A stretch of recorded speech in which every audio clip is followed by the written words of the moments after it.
Brooks is here to sing to you, Should I Stay or Should I Go by The Clash. You're listening to Cornfield Theology.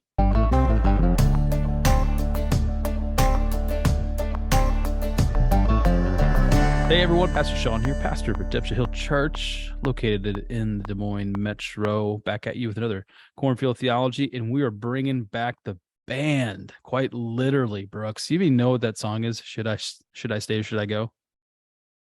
Should I I know stay this or song because should it was I on go? Rock No. Band. Oh, was that? It's before But your I don't time, know. man. I didn't know who it was by until you said it just now. Yeah, before your time. Yeah, should I stay or should I go? Well, before we get into the topic, should I stay, should I go? How you doing?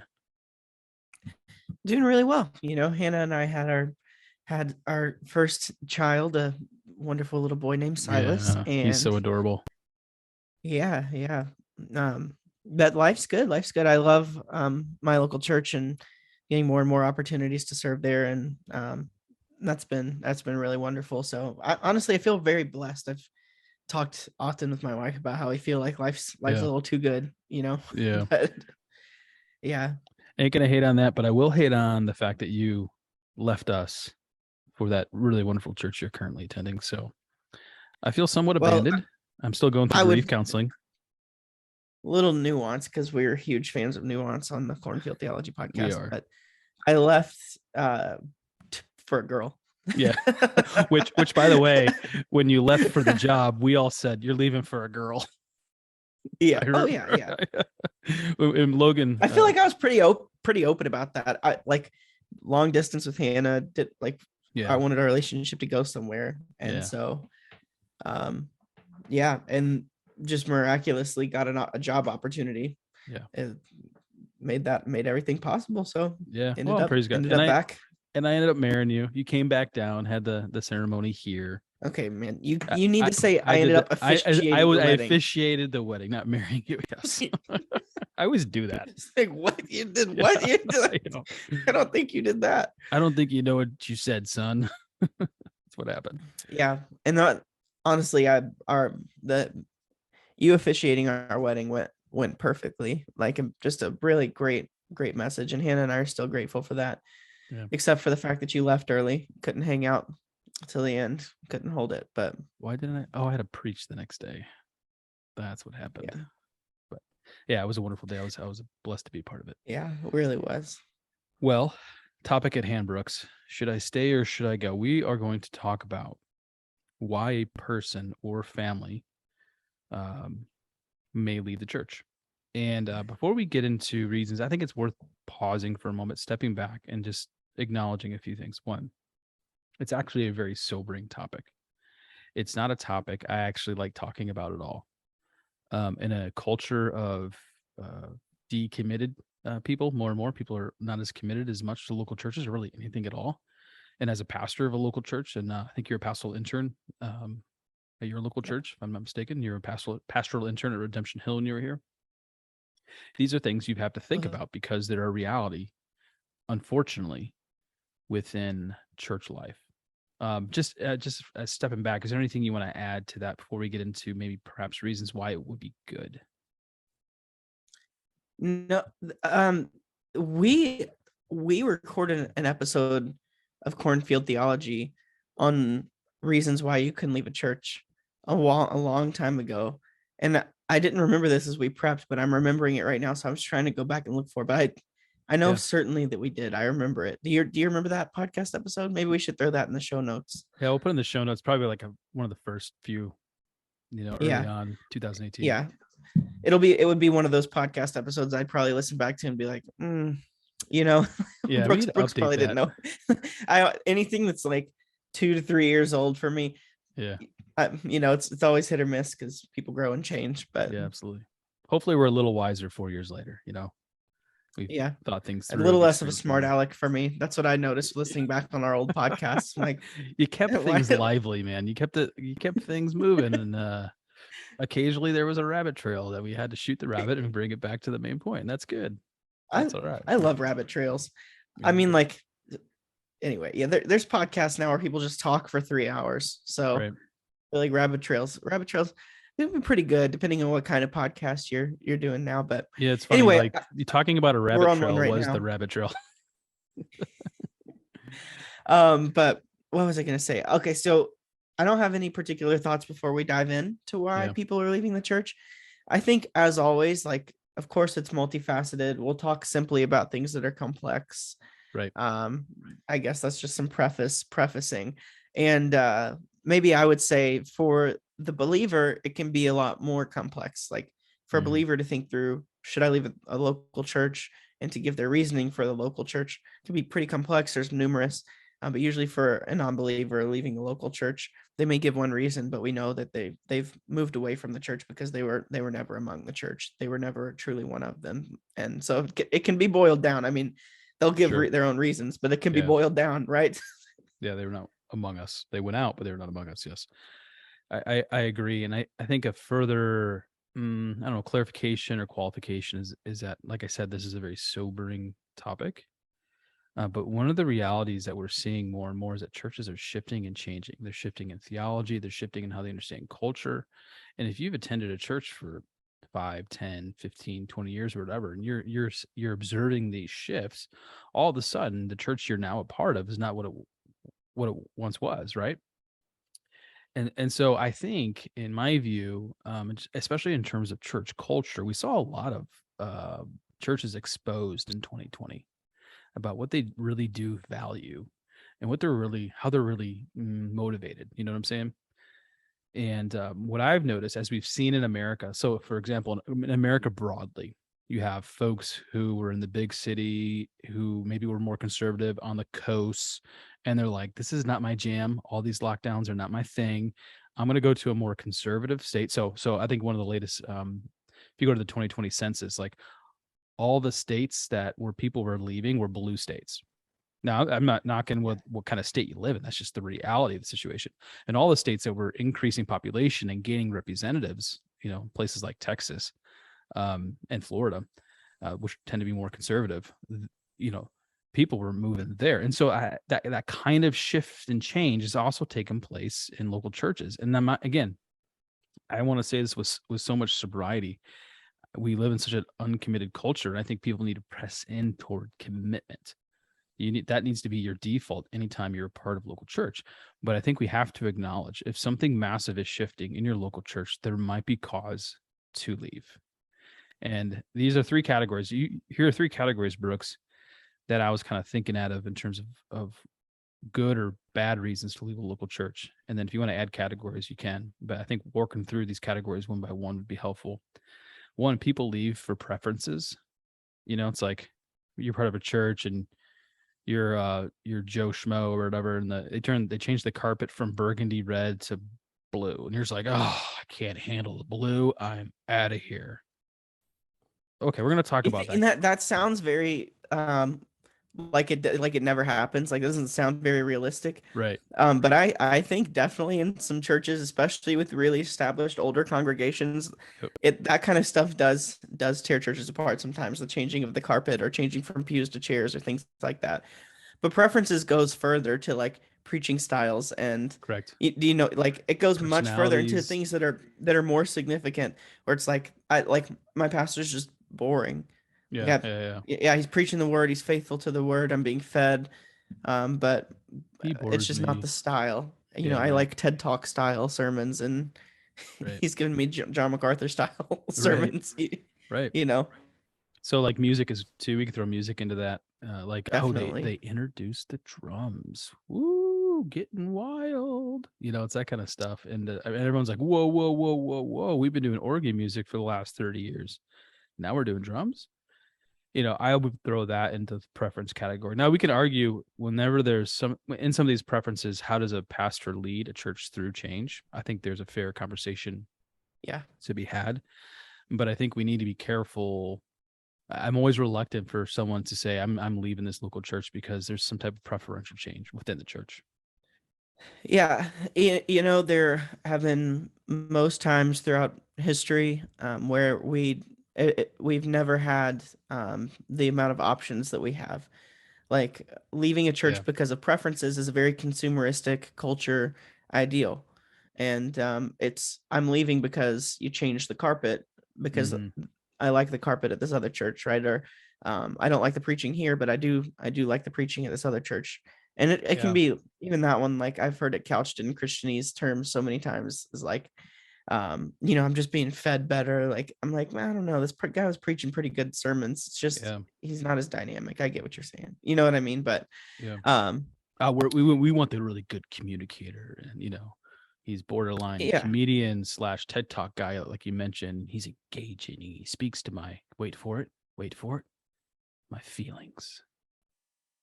And yeah. he's and the reality is the guy at whatever Baptist church down the road or Presbyterian church down the road, he's maybe not as dynamic, but he's giving you the truth every single time. Yeah, and the point there is like, you may like, maybe you do are more attentive to this new sermon. Maybe like the carpet's really important for some reason to you. I don't know. But y- the model for church is not consumeristic.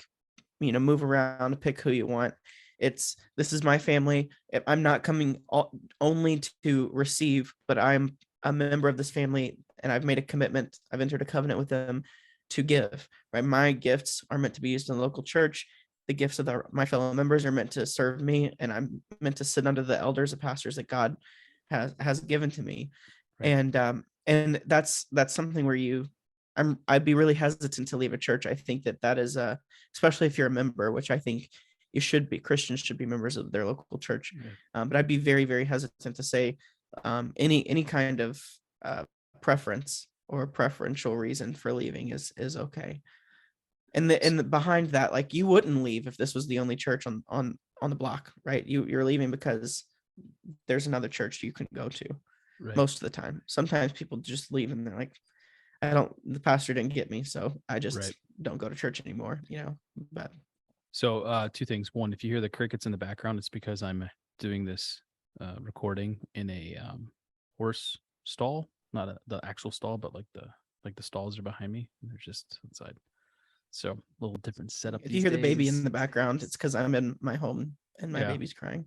I'm sorry. So So, everyone's getting all the noises. Here's the more important more important point.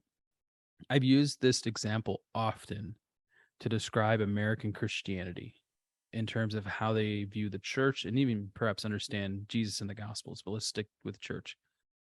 What's your favorite buffet place? Like, uh, buffet place. like OCB or Golden Corral or here in Des Moines, you guys had a favorite on Sundays or Saturdays or something that had a buffet.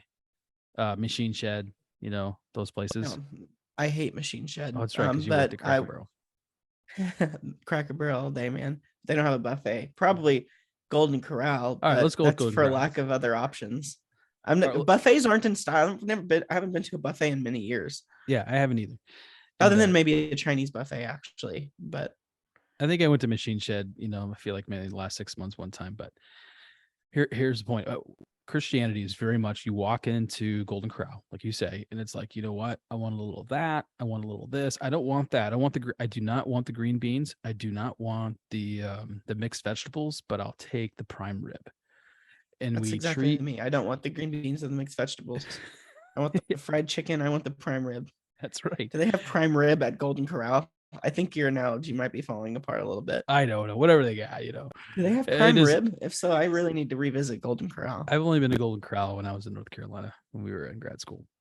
Yeah, they But don't have anyways, them up here. we treat the church like that. It's like it's very much that consumeristic mindset. Like I just want the things that I want, and the things I don't want, I just want to push them aside. And what you find is there's not a church that exists that fits all your preferences. And so what you need to do is you realize once you walk into the door of Golden Corral and you sign that membership paper, you get it all. It's all there. And you know what? We bear with one another. We learn to appreciate the things that are not our favorite, and you get over your preferences. Preferences to me speak more and more when those become the primary things in your life, especially when it comes to evaluating church. It becomes very selfish, and I think that's a problem within the American church, broadly speaking, evangelical church. So Yeah, preferences, not a reason, not necessarily a reason to leave the church. I think we both agree on that. right. definitely. Next category. That was the first category.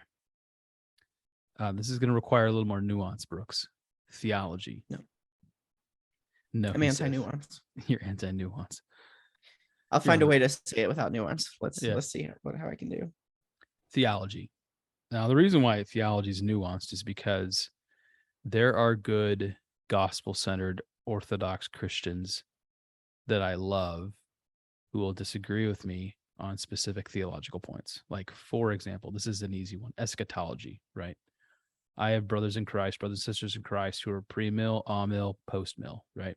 All across that spectrum. And there are certain theological doctrines that I think, generally speaking, if a pastor or an eldership holds to, it's not worth leaving over. It doesn't even make sense. But we realize there's more it's more layered, it's more nuanced. There's the word in terms of theological understanding. So there are certain doctrines where it's just like, dude, what are you thinking? You don't leave over that. Is that a fair statement? Yeah. Not only is it a fair statement, I think there's like 2 times when you are evaluating a church. And in those 2 different times, theology may mean something different. Let me explain what I mean, because I may be a little jumbled. When you're looking for a church, which you have the ability to do in America, you don't have the ability to do everywhere.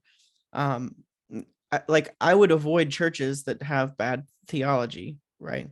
Right. And so like I might leave because I walk into a dispensational church. Actually, I would leave if I was looking for a church and I found a dispensational church. I would too, because it's not just eschatology. Just pause, because we have a lot of dispensationalists in our area, because it's not just eschatology. There's actually a specific hermeneutic that's being used. It's a way of interpreting the Bible that I disagree with, and that's how you get fed. So that when you say dispensationalist, there's actually a lot more going on than eschatology. Yeah, that was a bad example. Well, what I mean is it's an okay example. Even over nuanced, even over minor theological issues, I want to find a church that I very closely align with theologically. Yeah. So if I am looking for a home church, I don't like the model of like I'm spending 3 months and visiting a million churches. But I'm not gonna. I have the ability when I'm looking to not stay at a church because of theology. But once I've made a commitment, and I should do that really quickly when I decide to stay at a church and when I commit to this local body, then that changes.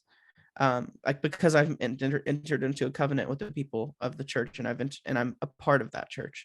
And so at that point, like dispensationalism may be a little bit more iffy. And that's where the harder question is: churches, what do we do in churches change theologically over time? That's where I come into it. I come into a church, and I've committed to them. They've got thoroughly reformed covenant theology, and they, for some reason, we start moving toward dispensationalism. Or I mean, I will just whatever, say, like, this is why it's great to go to a church where there's accountability from a broader body of elders than just those in the local church, and where the elders are joined together with other churches by a shared confession. Because I have a lot of confidence Redemption Hill is not going to move in any direction, not just because I know them, but because I know that they have a statement of faith based on the London Baptist Confession, and that there's accountability when they start to veer into dispensationalism. Oh yeah, I'm getting a phone call. Let's just say, we're Redemptional Church, if you don't know, is a confessional church. We have a confession of faith built off the 1689 London Baptist Confession of Faith. And those are really good guardrails, right? It holds me accountable for what I teach. And I've told our church, I put that in blog format, as a matter of fact, and sent it out to the church. Here's why it's good to be confessional. Here's what it means for you. Not only do you know what to expect with the preaching of God's word or any teaching ministry, but you hold me accountable. And when I go off the rails, theologically speaking, you can approach me like, dude, here in chapter 25, point 3 of our confession of faith, it says this, but you said that. What's up with that? And I invite that.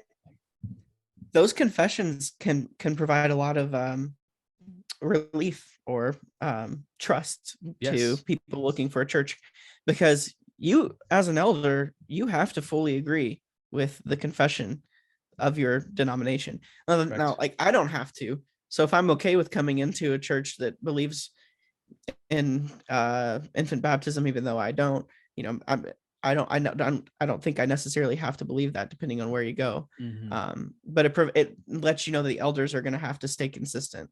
Or a whole denomination is going to have to move away from a particular doctrine in order for the church to. Mhm. Yeah, and there's some folks who are at a church who, might not know all the theological terms and, they love Jesus, they know the gospel and they're members and they're all in. The confession of faith ends up being a tool for which people can grow, and, that's a good thing as well. That's been the case at Redemption Hill. Light bulbs are going off as, we put this in front of them, we do catechism, and, I'm doing my level best to preach faithfully from God's word. Uh But at the same, so with all that said, it still becomes a good guard for the entire church, for the people, and for the elders. My question for you, Brooks, is this: other than eschatology, are there other theological doctrines in which you would not leave over? And then I want to ask the question: what are theological doctrines in which you would leave over? Very specific, not just dispensationalism broadly speaking, but really get into the nitty gritty of like, what if this shift took place in my church, I'm out. So what other doctrines was like, what? I'm not going to leave over that. Yeah, to give a list would be kind of difficult because there's actually a lot of beliefs on both sides. Mhm. Um, First thing that comes to mind for things I wouldn't leave over is open versus closed communion. Yeah, yeah. We were talking about a little There, bit of that offline in a group chat. Yeah. mhm. uh, and I'm just sticking with the theme of sacraments. Do elders have to administer the sacraments or not? I believe that they should, Mhm. but I don't think that I'd have a problem going to a church where deacons or whoever administer the sacraments or something like that. Right, right. Like um, and these are like maybe tertiary issues, is what you would call them. But the first thing that comes to mind with with doctrines that I would leave over is women in ministry, and Mhm. that's because it's so practical. Because I think it would be a sin for me to sit under the eldership of a woman, Mhm. and churches that have shifted in that direction or A changed in lot that have, yeah. direction A lot almost have. always will ordain a woman because it's a statement. Mhm. So It certainly that is. yeah, that's one. I think over time, if my church shifted away from Reformed theology to like Arminian soteriology or Mhm. dispensational like interpretations of dispensational hermeneutics, that would probably over time give me I'd start having conversations with my pastors, but I wouldn't leave right away. But I don't know if I could stick with that church for long. Yeah, and we're reformed. Most people who have listened to us know that, but for those who don't, we're reformed, Yeah. and so that impacts our soteriology. Certainly at our church, and I'll speak for us, that impacts actually more than our soteriology. All of our Presbyterian friends are gonna be like, "You're not reformed." Okay, Yeah. leave me alone. Get off my And lawn. like if I wouldn't go to a cessationist church Mm, either, but all of this could change if it's the church in my community and I don't have another, right? If I'm living in the middle of for some former Soviet country and the only mhm. church in my community is a cessationist MacArthurite dispensationalist church, like I'm probably going to be going there Yeah, and I'm not going to have a problem with it because it's yeah. the body of believers in my community. I think that's a great distinction. I think it's a great distinction because even you hearing you say that and having the conversation right now makes me realize how fortunate we are as Americans to grow up in a country with such a breadth and wide ranging group of churches with different theological distinction doctrines. Some people view that as a negative. I actually don't. I think diversity is a good thing. I think diversity is healthy. It provides options, and so on the one hand, that feeds into the materialistic Christianity that exists in America. On the other hand, um, if something does happen, like at your local church, your pastor goes from continuationist and charismatic to sensationist, you can be like, you know what, that really means a lot to me and my convictions. In church ABC down the road, they're continuationists and they're pretty good theologically. I'm gonna go hang out with them for a while. Yeah. There's two things I fear with that. I would say, like, over these issues, like Reformed soteriology, covenant interpretations, covenantalist Mhm. interpretations. Like, I would say it's at times right to leave a church over that. But my two fears are, one, that if you say that's why, that's not necessarily why. Mhm. Um, like, a lot of people who have issues with doctrine, when I had conversations with them, I leave thinking, I don't think that was the actual issue. I Yeah. think that's a cover for something else that's going on. Yes. And You're correct. they put up with the doctrine just long enough until something else pushes them away, and then they use the doctrine as an excuse. Right. Which I'm just saying, deal with that and be honest with yourself about why you're leaving, because you may Mhm. need to evaluate whether or not it's good to leave the church over that. So that's one of my fears. And I forgot the second one. That's all right. You can think of it later. Um, What? It's so funny. I don't remember that. that's all right.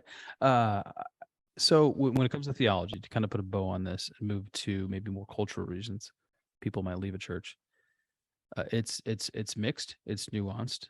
Are if you hold to theological convictions with a tight fist, and they're the fundamentals of the faith, and your church shifts from that, then it might be time to leave your church, because the church is going from orthodoxy to unorthodoxy, right?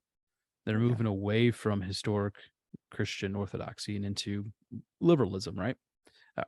We see that all the time we've seen that all the time in our culture in the last 50 years. How many churches have moved from, we're, let's say, theologically conservative or theologically moderate, and then our convention has a big thing, and all of a sudden, we can ordain gay ministers, and that has so many implications and ramifications, because that's talking about a person's your hermeneutic.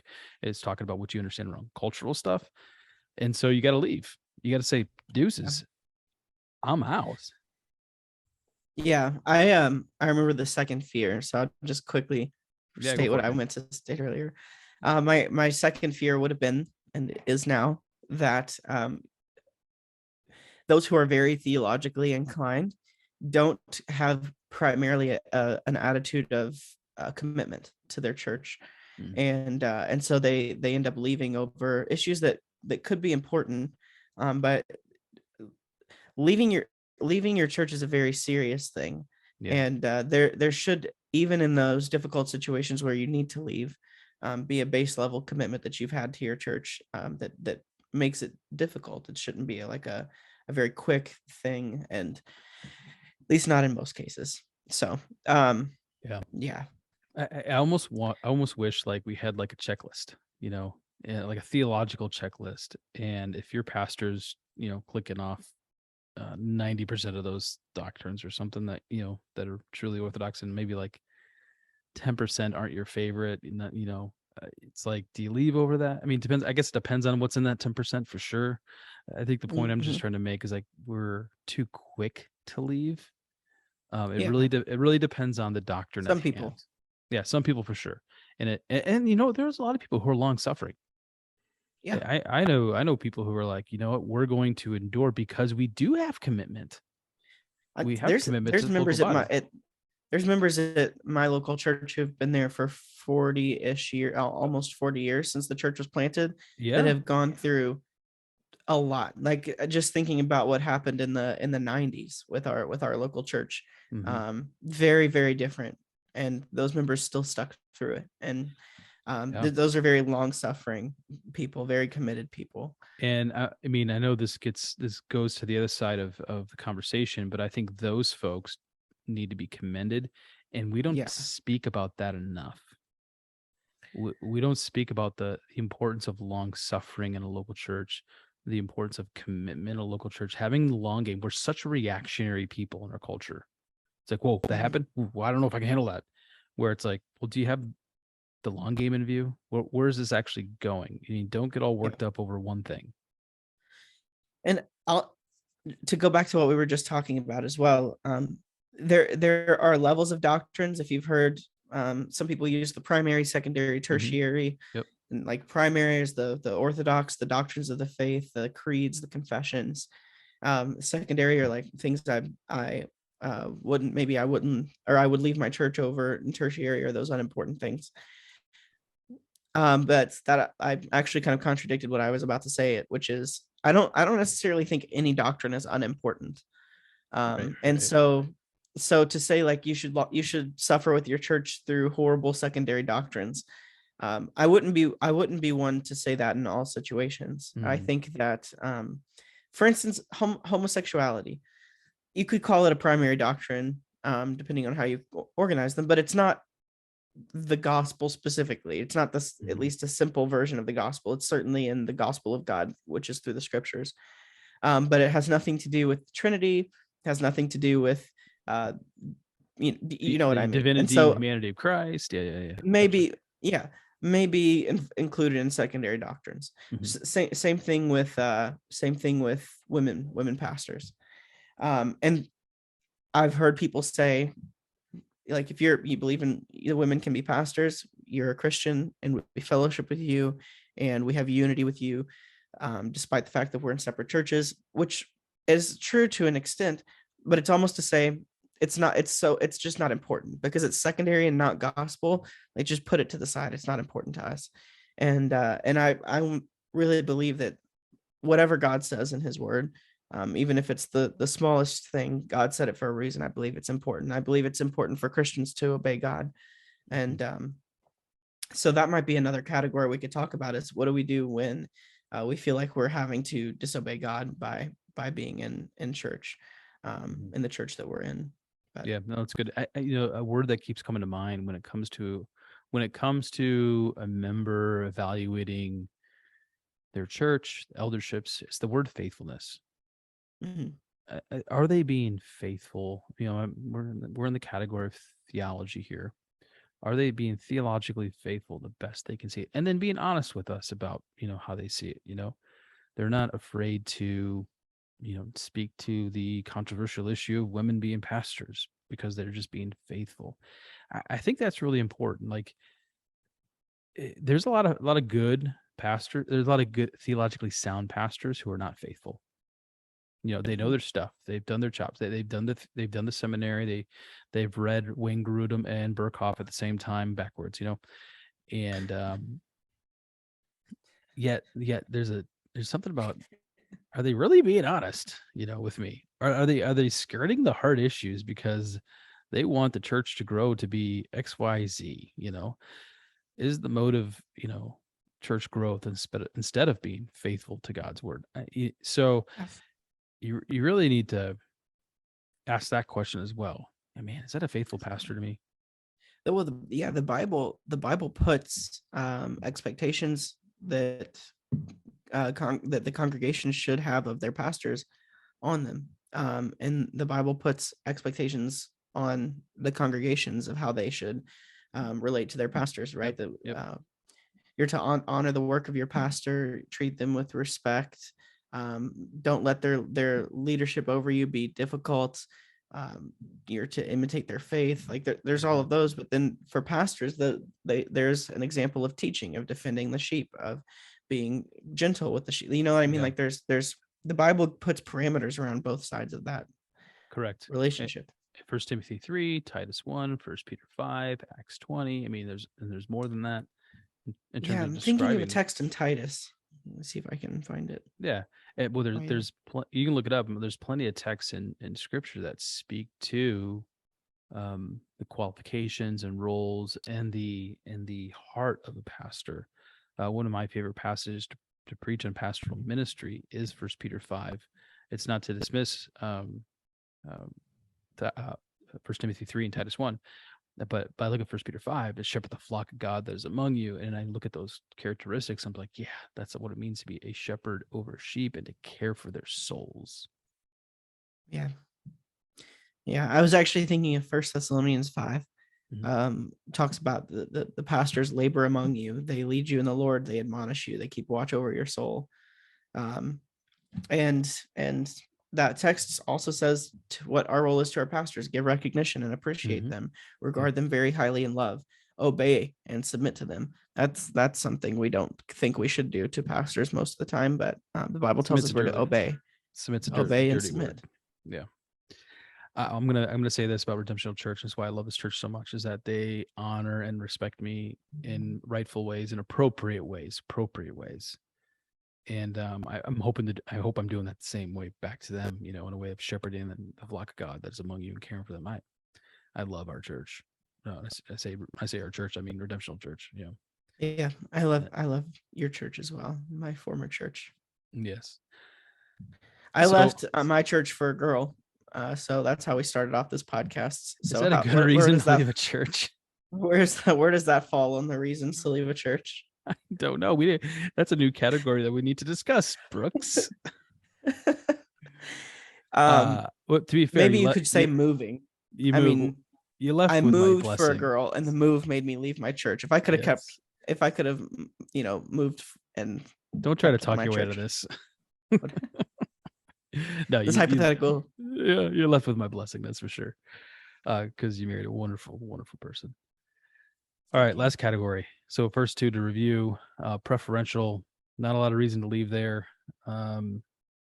Second category, theological, obviously very nuanced, depends on the particular theological conviction.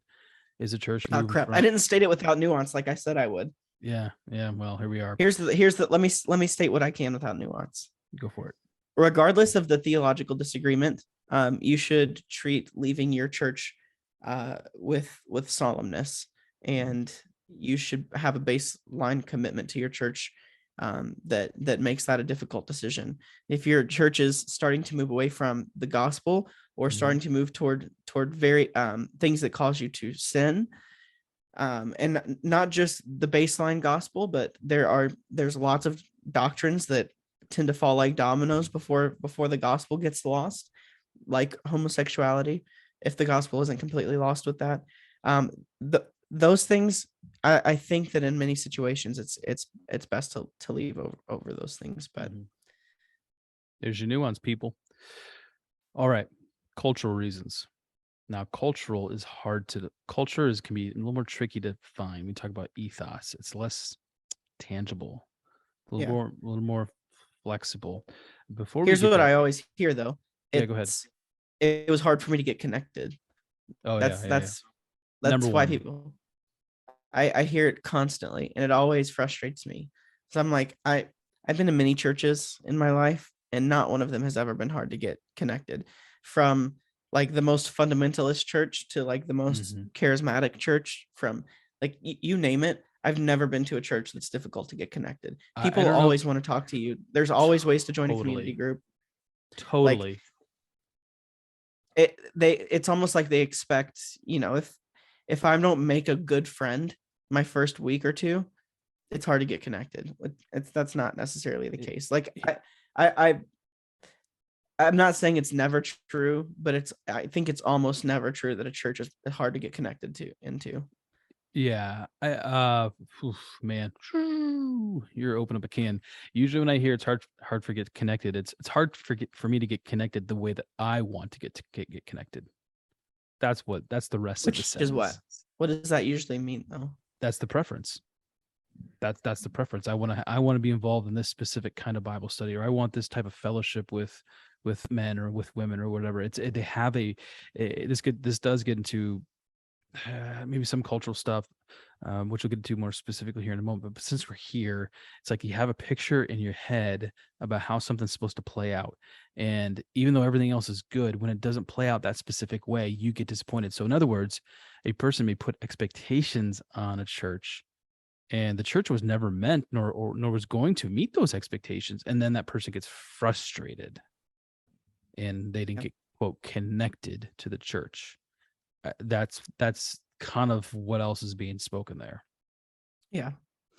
So that's definitely the biggest culture thing that I hear. If we're talking about church culture, we're talking about church culture, right? Not large.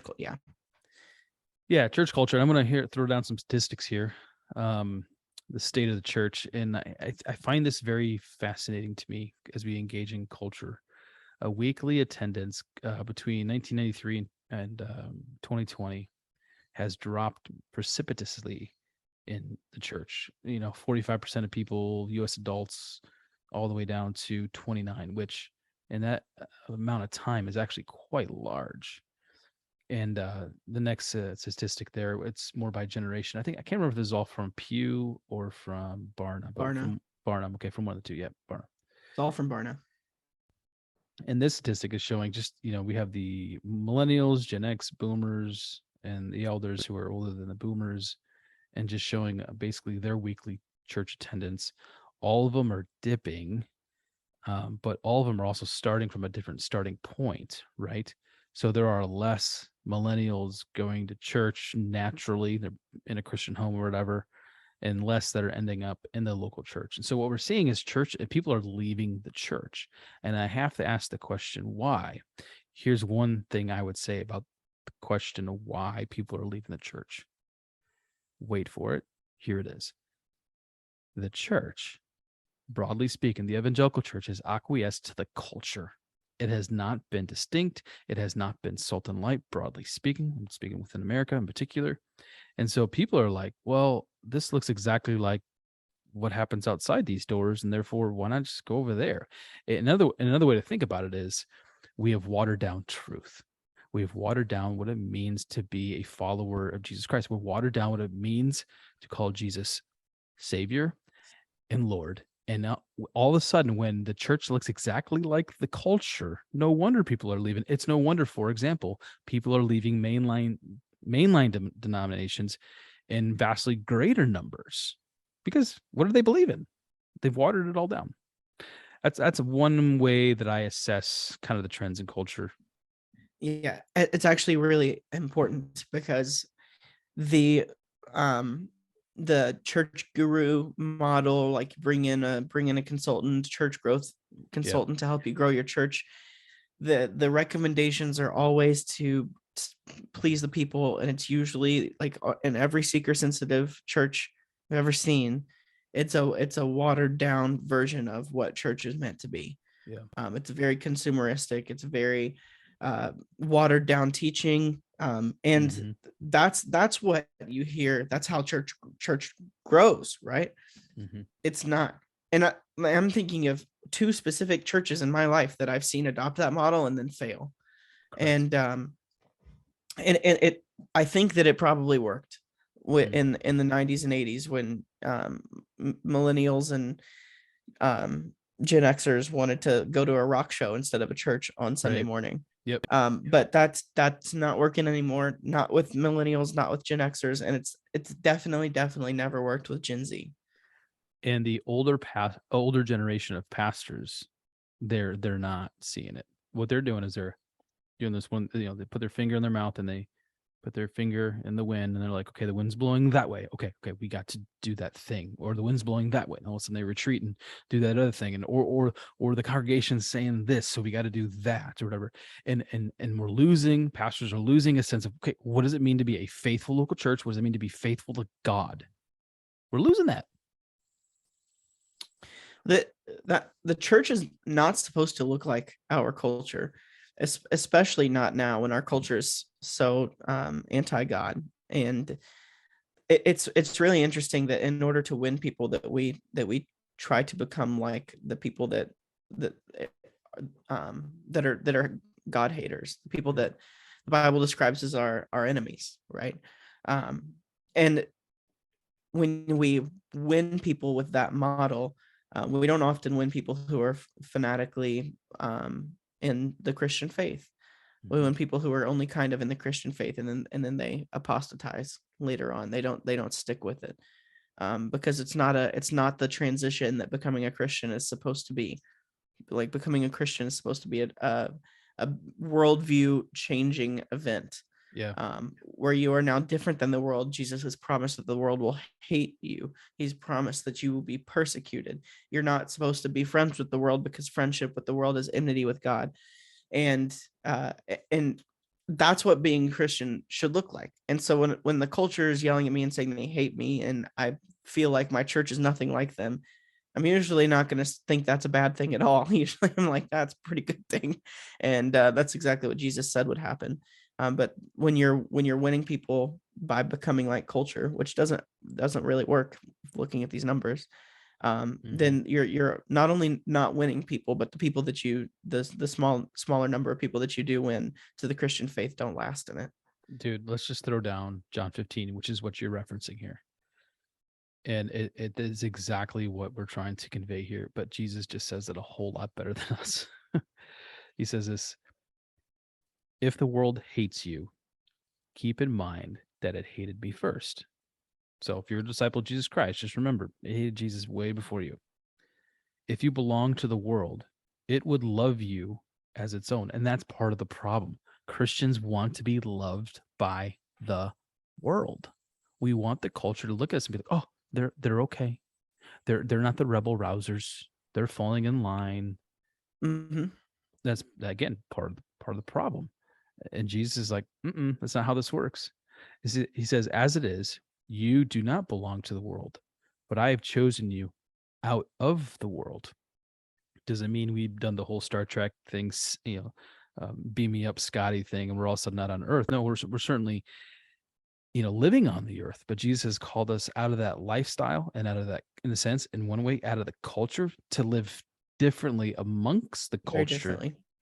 to be, and we're going through this Sermon on the Mount right now, and we went through this a couple of months ago.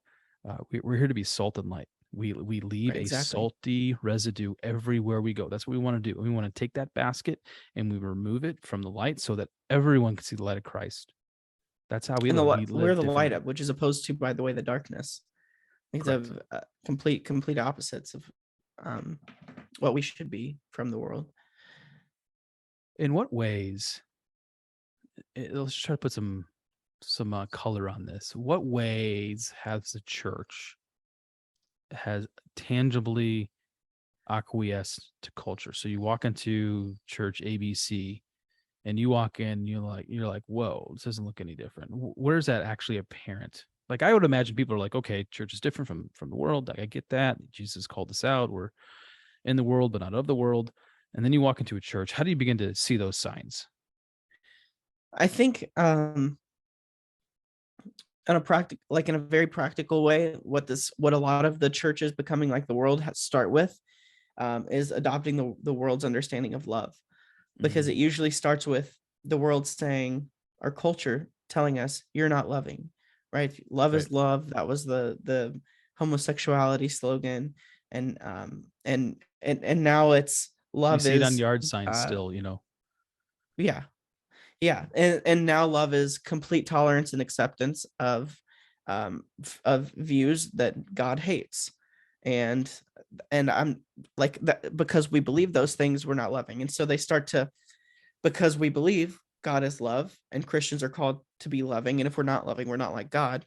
When there's this equivocation that our culture does, and they say that we're not loving, and then we start to believe them, then then we start to think what faithfulness looks like is becoming like the culture and loving in the ways that they say.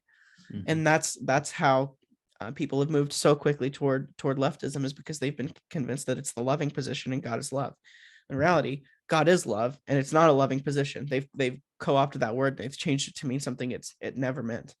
And so that's the big thing. And there's big cultural issues that you'll see people talking about, like abortion. Like, there's very clear things that you'll see in the church. Very soft on homosexuality. You'll see, like, the JD Greer, God whispers about homosexuality. Was that JD Greer? Yes. God whispers about homosexuality in the Bible. I have a Like, blog post for him, by the way, wrote on that exact issue. Does God whisper? really? Look it up at cornfieldtheology.com. Does God whisper? I think I remember reading that blog post when you wrote it, actually. I was Because furious. I didn't write I think furiously. I was just like, you got to be kidding me.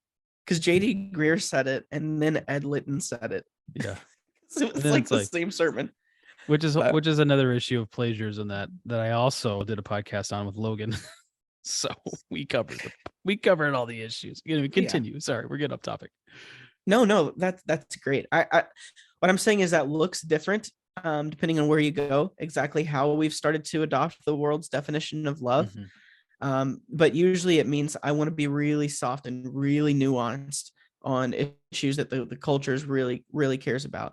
like abortion and homosexuality. It's not preaching from the pulpit Mhm. that abortion is good, but it's, I want to be really, really, really soft on these things because I want to be loving and I want to be Mhm. accepting of, I want to be accepting of LGBTQ people in my church membership. Right. Um, anyway, A- so And that, I think sometimes that's one big way that it starts. people are like, I want to be loving because I don't want people to dislike me. Yeah. I mean, or I don't want my feelings hurt or whatever. Here's the way as you were talking, Brooks, and I think this is one of the most excellent points of this podcast is what you're saying about love and how that is culturally speaking, kind of one of those dividing factors. There's a way to talk about love where the truth that underpins love is relative. That's the culture. How we define love is malleable. It's relative. It's whatever you define it to be. It's whatever we define it to be, and pass along to you. And that can change over time. That can change from day to day, month to month. It's just when again, put your finger in the wind. You see which way the wind's going, and that becomes the definition of love. Instead, what you have wonderfully pointed out, and which I want to continue to press forward, is that God is love. He defines love. And Yes. and his love is underpinned by truth that is objective, that is not malleable, that does not change.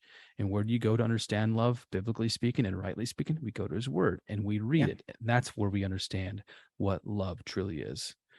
Yeah. There's 1,000, we talked about loving your enemies a couple weeks ago, right? We got to that passage. And I had to talk about it. Like there's a million songs trying to describe what is love, baby, don't hurt. It's like we just keep going and going. And then I don't know how I said it necessarily then, but it's a lot of all that's garbage. It's garbage. So to bring this topic of love back to the cultural issue, you want to be part of a church that is indeed biblically loving one another, loving God and loving others well, with the underpinnings of truth in which they are Mhm. governed by. That's loving. The other thing regarding the cultural component, Brooks, and this is where I think 2020 really exposed a lot where churches were at. There was this yearning, just this yearning to be loved or liked by the world. And it's like, do we shut down the church or do we not shut down the church? It's like the And emerging church movement. 2.0, right? Yeah. And so I read this in First John, and then we'll kind of have some closing comments after that. First John says this: do not love the world or the things in the world. Like, okay, we could run with that for about a good hour. Do not love the world or the things in the world. There's a lot of things in this world. If anyone loves the world, the love of the Father is not in him. For all that is in the world, the desires of the flesh and the desires of the eyes and the pride of life, is not from the Father, but is from the world. And then just the last verse here, and the world is passing away along with its desires. But whoever does the will of the Father, of God, abides forever. Hmm. Over and over again, we read in Scripture this clear distinction between how the church is supposed to be and the world around it. And it's not just America. We can go back to Babylon. We can go over to pick your country in Europe, Russia, parts of Africa. The church is always to be distinct from the world. Any thoughts on that or any closing statements? Yeah, I think that one closing thought I have on why people are leaving the church and Mhm. talking about culture is that I feel like I have seen a shift, and people leaving not just the church but leaving the Christian faith. And maybe 10, 15 years ago, I was pretty young, but my feel for why people left the faith is like, I'm living in sin, and so Mhm. I'm just gonna say I don't believe in God anymore. Like, have you seen those memes where it's like, I left the church. Why? Oh, because I moved in with my girlfriend. Like that's Oh that yeah, totally. that used to be the thing, and not to say it doesn't exist anymore. But now it's like those people were very apathetic about Christian doctrine, Hmm. and apathetic about what they moved to. But now I've had many friends who've apostatized over the last 6 or 7 years, Yeah. friends that I knew in high school, friends that I knew in college. And I can point to no case, at least not off the top of my head, of them not becoming progressive leftist propagandists. Like Hmm. they're not even just converting to like a worldly view of love. It's like I'm posting on Facebook about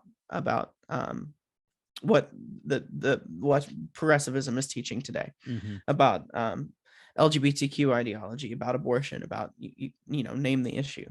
Right. And so I think that one danger to be aware of is that when a church is flirting with the world, it's never not led to its demise. It never. Mm-hmm. I don't think it's ever not led to its demise. It may be slow, but this is like downgrade controversy that was happening in the day of Spurgeon, Right. where the reason that the controversy was happening was because 1 or 2% of the people in his denomination were moving toward progressivism, and that's how it started. And Spurgeon saw it coming, and he was against it, but no one was, because they were all just wanting to have peace and love. Mm-hmm. And then that's what it's always the moderates that allow the progressivism to creep in little Yep. by little, and it 1000%. ravages the church, and it ravages people's faith. And so it's really interesting to see that it, with many of my friends, it started with love, Mm-hmm. the world's idea of love. That's how they get convinced, and it just moves toward full-blown progressivism. um It's which that is really interesting. It's a very dangerous and very prevalent ideology that's literally tearing people away from the church. it is absolutely that. That's where deconstructionism comes in as well, right? That, deconstructing my faith and whatever. That's Yeah. all guard. It's all just code language for I no longer want this and I want something else. Yeah. The other thing that happens is a tolerance for sin, and not only that, and I think there's another step here. It's there's no teaching of repentance. There's no teaching of turning back to the virtues which God has called us to live. And because of that, I think people just antinomianism, I think, has crept into the church in a massive way, and that's crept into the culture of the church as well. I'm not saying you can't enjoy good things and things like that. I think it's actually a way of living. It's the Sermon on the Mount way of living. It's a reverence of who God is and what He said in His commandments, right? His 10 Commandments. We've Yeah. disregarded the moral life, the moral law, the virtuous life, the virtuous Christian life entirely. Yeah, it's because we're selfish and we think everything's about us. What makes you happy is what's right. Mm-hmm. Following your own heart is what's right. And so it becomes, for me, who It's your best believes, life now, Brooks. It's your best life now. yeah.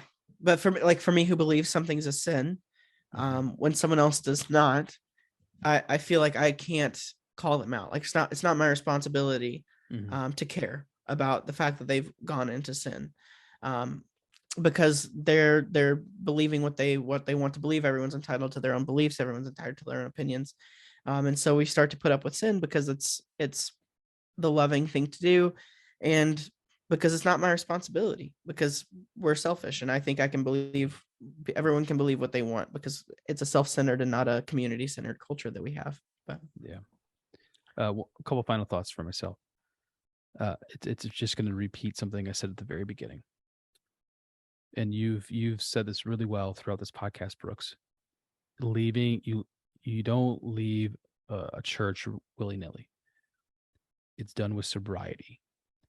You're doing it knowing exactly why, and people need to be slow to leave. When people come to our church and let's say they have a church culture or whatever.